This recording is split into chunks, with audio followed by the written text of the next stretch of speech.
আল্লাহর ভয় বড় কঠিন। আল্লাহ পাকের ভয় মানে আল্লাহর আযাবের ভয়।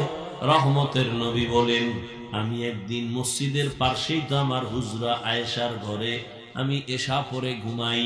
এশা পরে আমি গল্প করি না, ঘুমাই তো গভীর ঘুম না, আমি ঘুমাইলে চোখ বন্ধ, তবে অন্তর আমার ঘুমায় না।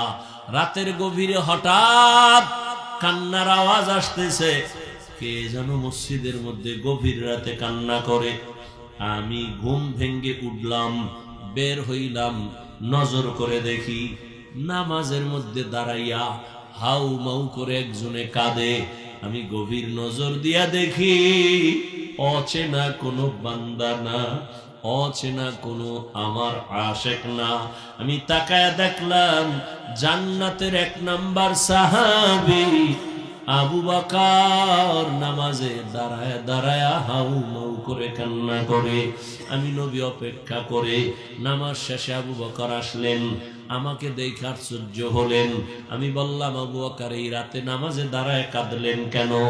আবু বকর বলেন, ইয়া রাসূলুল্লাহ, বেয়াদবি মাফ করবেন, আল্লাহর আদালতে দাঁড়াইয়া হিসাব দেওয়ার ভয় আমি কান্না করেছি।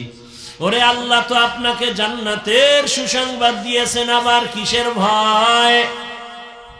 আবু বকর বলেন, ইয়া রাসূলুল্লাহ, কিয়ামতের ময়দান বড় ভয়ঙ্কর, আল্লাহর আদালত বড় ভয়ঙ্কর। আমার উপরে কোনো কারণে যদি আল্লাহ বেজার হয়ে যায়, আমার টিকিট ক্যান্সেল হয়ে যাবে। আমি আবু বকরের হাতে জাহান্নামের হ্যান্ডকাপ লেগে যাবে। ও নবী, আপনিই তো বয়ান করে বলেছেন হাসরের ময়দান কত ভয়ঙ্কর হবে। মানুষগুলো সবাই উলঙ্গ দাঁড়াবে, সূর্যের গরম, জমিনটা তামা হয়ে যাবে, জাহান্নামের আওয়াজ, এমন কঠিন হালাত হবে যে নবীরা পর্যন্ত কান্না শুরু করবেন। ওই সময় আমি আবু বকরের কি উপায় হবে, এই চিন্তা, এই ভয়, আমি চোখের পানি ছেড়ে কান্না করেছি।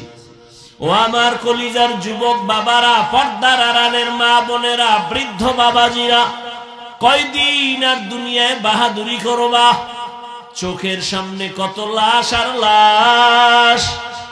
ও যুবক, স্কুলে পড়ো, কলেজে পড়ো, চাকরি করো, বাধা নাই। আমার দাবি, আমি কিন্তু একবারও বলি নাই 5 কল্লি লাগাও, আমি একবারও বলি নাই তুমি তাবলিগে যাও, কওমি মাদ্রাসায় যাও, আমি একবারও বলি নাই তুমি চরমনাই যাও, না গেলে জাহান্নামে যাইবা না। আমি যেটা বুঝাইতে চাই বাবা, আল্লাহর ভয় অন্তরে জমা করো, আল্লাহর মোহাব্বত নিয়ে চলো। তোমার মতো কত যুবক স্কুলে পড়ে, কলেজে পড়ে, চাকরি করে, ব্যবসা করে, 5 বেলার নামাজ পড়ে আসেনি। বলো বাবা, তুমি কেন পারবা না? তুমি স্কুলে পড়ে ডাক্তার হও, ইঞ্জিনিয়ার হও, কলেজ ভার্সিটিতে পড়ে একজন প্রফেসর হও, তবে আমার একটা দাবি, বেয়াদবি করবা না। মা বাবার বেয়াদবি নিয়ে যদি বরদোয়া পাও, জীবন ধ্বংস হয়ে যাবে। শিক্ষকের বরদোয়া নিবা না, আলেম ওলামার সাথে বেয়াদবি করে বরদোয়া নিবা না, জীবন ধ্বংস হয়ে যাবে। এখনো সময় আছে, তওবা করে নাও। ডাক্তার যদি হও, আদৌ বলা ডাক্তার হইও। ইঞ্জিনিয়ার যদি হও, আদৌ বলা ইঞ্জিনিয়ার হইও। তোমার আচরণে কোনোদিন যেন মা বাবা কষ্ট না পায়, শিক্ষক কষ্ট না পায়, উলামায়ে কেরাম কষ্ট না পায়। অন্তরের বুঝাইয়া এখনো সময় আছে, লাইনে চলে আসো। তোমার মতো যুবক র‍্যাব, আর্মি, পুলিশ, বিডিআরের চাকরি করে, নামাজ ছাড়ে না। মনের বুঝাও, তুমি কেন পারবা না? তোমার মতো যুবক ডাক্তার, প্রফেসর, ইঞ্জিনিয়ার, নামাজি, তুমি কেন পারবা না?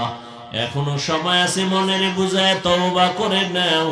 ও পর্দার আড়ালের মা বোনেরা, আপনাদের জীবন কতই ধন্য। আপনারা নবীদের মায়ের মতো দামি মা, সাহাবায়ে কেরামদের মায়ের মতো দামি, আয়েশা রাদিয়াল্লাহু আনহার মতো দামি, ফাতেমা রাদিয়াল্লাহু আনহার মতো দামি, খাদিজা রাদিয়াল্লাহু আনহার মতো দামি।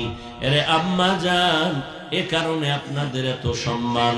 আপনার মতো কত মা এখনো আছে বেপরদায় চলে না, নামাজ ছাড়ে না, মোবাইলে সময় নষ্ট করে না, স্বামীর মাল খেয়ানত করে না। আপনারা কেন পারবেন না? এখনো সময় আছে, তওবা করেন। আপনাদের কারণেই তো দুনিয়াতে ভালো ভালো সন্তান আসছে। 1 মিনিট একটা ঘটনা বলে শেষ করি।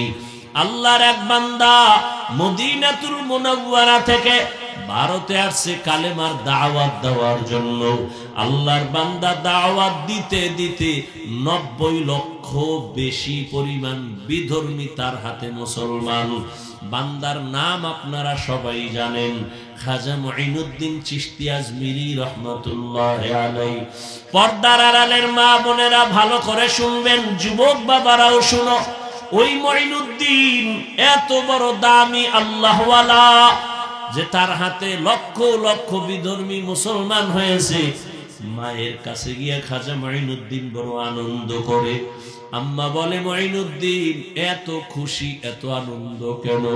মুঈনুদ্দিন বলে, মা আল্লাহর শুকর, হাজারো লাখ মুসলমান আমার কাছে কালেমা পড়েছে। মা ডাক দিয়ে কয়, বাবা মুঈনুদ্দিন, এটা তোর বাহাদুরি না, আমি মায়ের বাহাদুরি। মুঈনুদ্দিন বলে, মা তোমার বাহাদুরি কি? মা চোখের পানি ছেড়ে বলে, রে সন্তান, তুই আমার গর্বে যখন আসছু, আল্লাহর কসম আমি এক রাত আর ঘুমাই নেই। আমি রাতের গভীরে সেজদায় পড়ে কান্না করেছি আর আমার মালিকের কাছে দোয়া করেছি, ও দয়ার মালিক, দয়া করে আমার গর্বের সন্তান তুমি ওলি বানাইয়া পাঠাইও। আর আল্লাহর কাছে দোয়া করিয়া শেষ না। তুই যখন দুনিয়াতে আসছ, আমি মা তোরে যতদিন আমার বুকের দুধ পান করাইছি, আল্লাহর কসম একটা ফোঁটা দুধও বিনা ওযুতে তোর মুখে দেই নাই। এরে পর্দার আড়ালের আম্মা জানেরা, যেই মা তার সন্তানকে বিনা ওযুতে দুধ দেয় না, ওই সন্তান কেন আল্লাহর খাস ওলি হবে না? এরে আম্মা জান, এখনো সময় আছে। আল্লাহ সন্তান দিছেন, তবে আদবওয়ালা বানায় যান, বেয়াদব যেন না হয়। আদবওয়ালা ডাক্তার বানাবেন, সফল জীবন। আদবওয়ালা ইঞ্জিনিয়ার বানাবেন, সফল জীবন। এখনো সময় আছে, তওবা করবেন, আল্লাহর কাছে দোয়া করবেন। জীবনে আর নামাজ ছাড়বেন না, বেপরদায় চলবেন না, মোবাইলে সময় নষ্ট করবেন না, স্বামীর মাল হেফাজত করবেন, খেয়ানত করবেন না। বৃদ্ধ বাবাজিরা, আপনার মতো কত বুড়ারা মসজিদে গিয়া নামাজ পড়ে, আপনি কেন পারবেন না? ও আমার কলিজার যুবক, এখনো সময় আছে, তওবা করো। মনেরে বুঝাও রে মান, তোমার মতো যুবক জেনারেল লাইনে থাকিয়া চাকরি করে, ব্যবসা করে, নামাজ পড়ে, লেখাপড়া করে, তুমি পারবা না কেন? ওরে জীবনে তো গুনাহ কম করো নাই, দাড়ি কম কাটো নাই, নামাজ কম ছাড়ো নাই, বেপরদায় কম চলো নাই, এখনো কি তওবা করবা না? জানি না কার কপাল ওমরের মতো কবুল হয়ে যাবে। যাদের অন্তর তৈরি হয়ে আছে, মরিয়া গেল নামাজ ছাড়বা না, দাড়ি কাটবা না, বেপরদায় চলবা না, মা বাবার দোয়া নিয়া, শিক্ষকের দোয়া নিয়া, উলামায়ে কেরামের পরামর্শ নিয়া, নবীজির আদর্শ মেনে চলবা। তওবা করার মতো যদি কারো অন্তর তৈরি হয়, মুনাফিকি না থাকে, খাঁটি তওবার নিয়ত যাদের আছে, দুটো হাত আমার আল্লাহকে দেখায়া দাও। আয় আল্লাহ, হাতগুলো কবুল করে নেন, তওবা কবুল করে নেন, তওবার উপরে মজবুত হইয়া চলার মতো তৌফিক দান করেন, আমিন। আলহামদুলিল্লাহি রাব্বিল আলামিন, ওয়াসসালাতু ওয়াসসালামু আলা সাইয়্যিদিল আমবিয়াই ওয়াল মুরসালিন ওয়া আলা আলিহি ওয়া আসহাবিহি আজমাইন। ইয়া আরহামার রাহিমিন, ইয়া আরহামার রাহিমিন, ইয়া আরহামার রাহিমিন। রব্বিরহামহুমা কামা রব্বায়ানি সগীরা।